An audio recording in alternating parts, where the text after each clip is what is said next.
Go. Sorry. Okay, anyway, so this is how it works. You open it up, right? You gotta load in the paper. Don't ask me how I know this, I just know this, I'm very old. Okay, so you set the paper, okay? You push it, make sure yeah, this is already unlocked, but there's an unlock to stop it from typing. Yeah, so you can start typing. Let's say I type my name.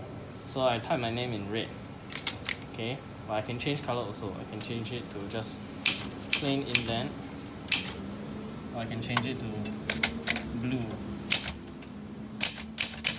Yeah. Okay. So there's the shift, there's the old school caps lock, which is pretty cool also. And then because you can't delete, there's a backspace, but what you had to do was you had to go in and you had to take liquid paper or just like white out and just redo it. Yeah. So anyway, let's say you type, so you type. See, sometimes you'll jam, you cannot press two at the same time. Okay, or you tap. You hear the ding. Okay, that means you reach the end. Or you can set the end actually, but I don't know how to set it now. Okay, but you can. Yeah, that's the reload. So it brings it, you start from the next line and you bring it down. Yeah. So that's the basics. Yeah.